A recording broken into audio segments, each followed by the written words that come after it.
We are now joined via Teams by cultural expert Professor Sihawukele Ngubane. Thank you, Prof, for your time this afternoon. Of course, this is a significant time in the history of the AmaZulu nation, and of course also in South Africa, because they, essentially bidding farewell to a man with a deep cultural history. And there's so much to unpack in terms of what is happening in the next couple of hours. And I want you, Prof, to just draw us in terms of what are we likely to see in the next couple of days, in the next couple of hours per se, because, we saw earlier Amabutho surrounding a local mortuary there in Ulundi, ready to walk 10 kilometers to the final destination, of course, for Prince Buthelezi. Talk to us about the significance of what we are currently seeing this afternoon.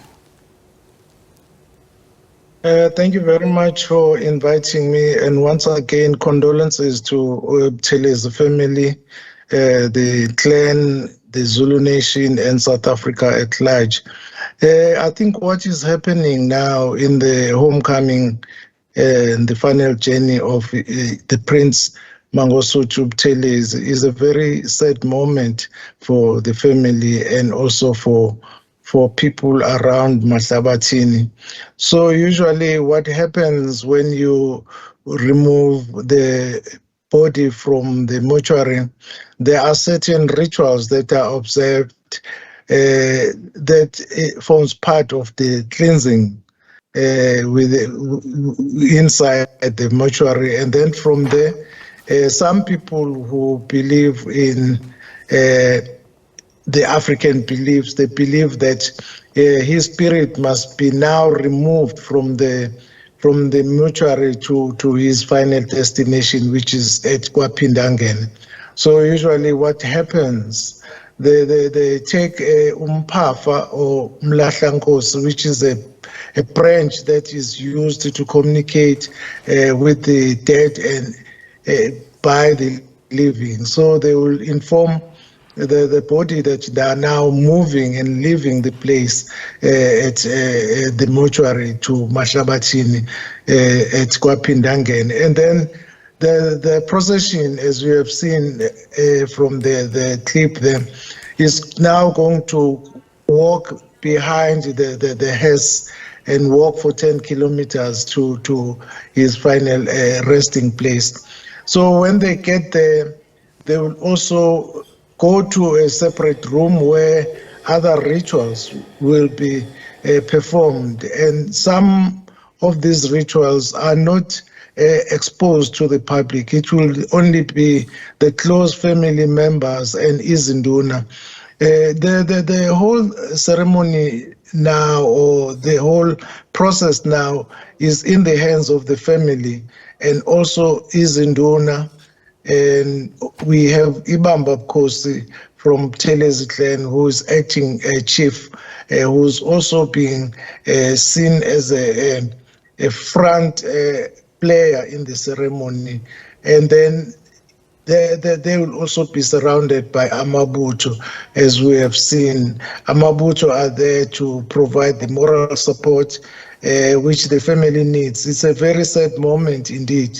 Prof, thank you so much for that context. And of course, as the roads lead to his funeral, which will be held, tomorrow, we obviously understand, and we're hearing now that, of course, many dignitaries, even from further fields, coming to pay their final respects to the Buthelezi family, including, of course, the former president of Nigeria. We heard that yesterday, Olusegun Obasanjo. We are also now hearing our former president, Kgalema Motlanthe, President Thabo Mbeki, and of course President Jacob Zuma also will be attending the funeral tomorrow, as well as of course President Cyril Ramaphosa, who will be delivering the eulogy.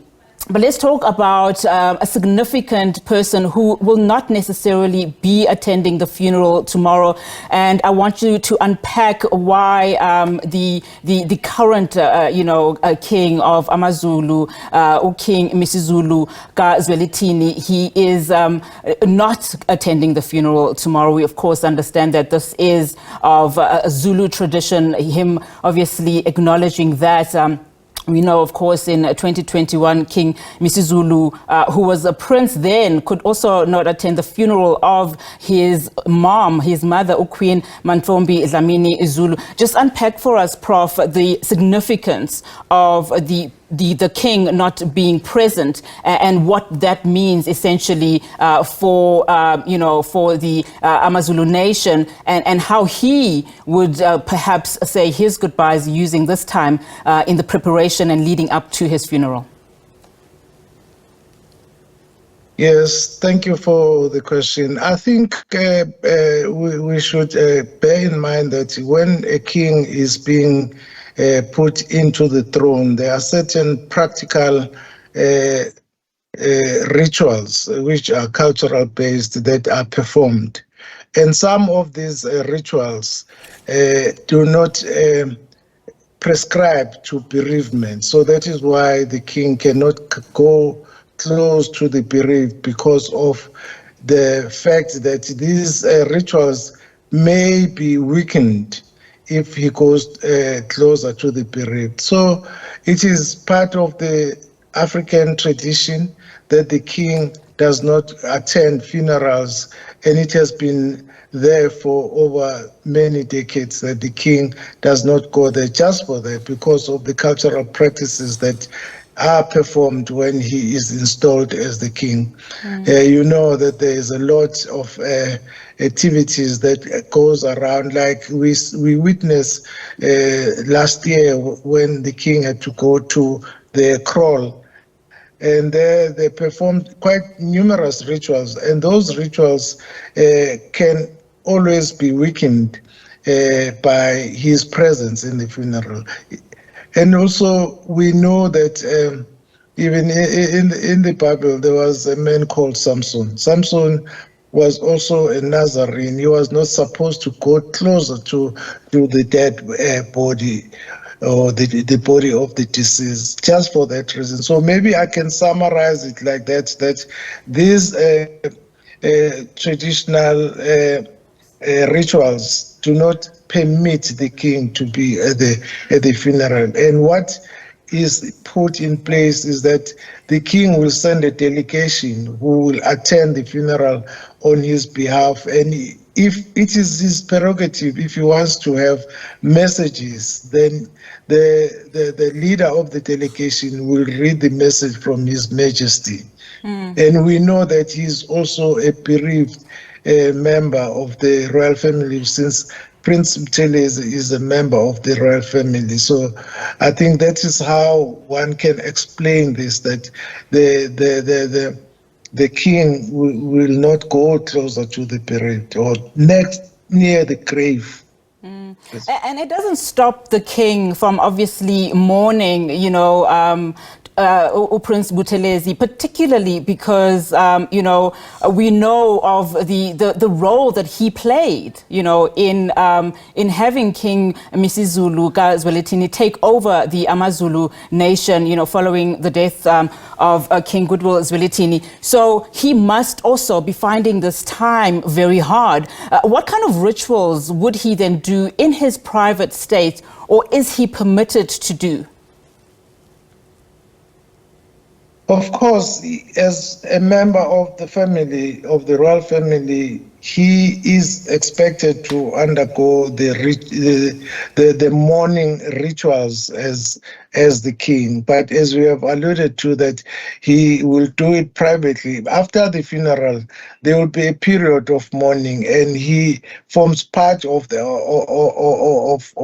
process for some time. It is upon him on whether he will go take all the mourning period. Usually, in the modern societies, it's 3 months, but in the past, the mourning period was extended to at least 1 year. We remember when King Shaka lost his mother, people were expected to mourn for Queen Nandi for a year. So in this modern time, so it's 3 months, but this is specifically for the family, Buthelezi family, and the king is part of the royal family.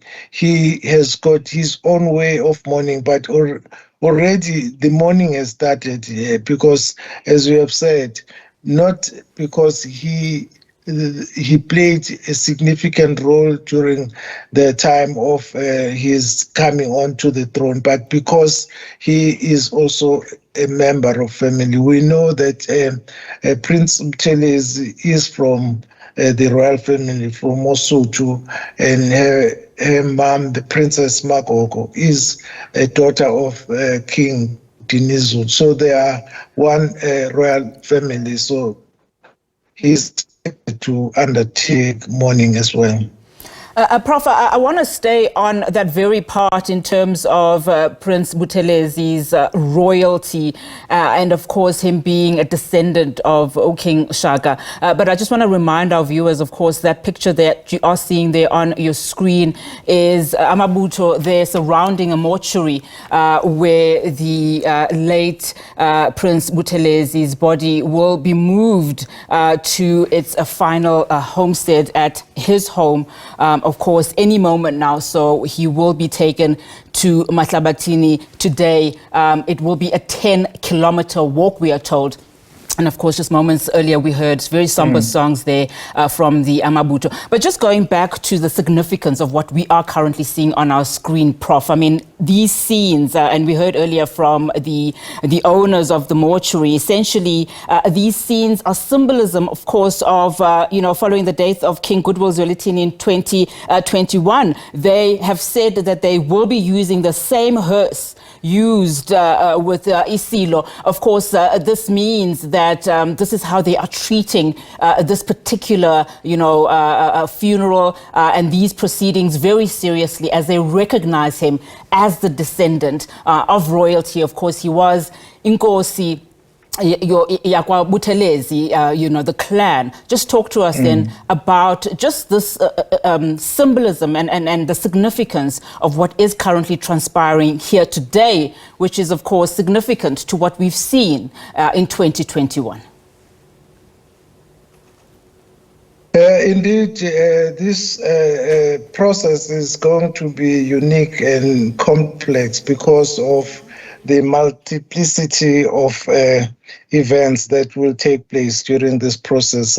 I think, as you have rightly put it, the mere fact that the late Prince Buthelezi is from the royal family, and besides that, he is the king, the chief of Buthelezi clan.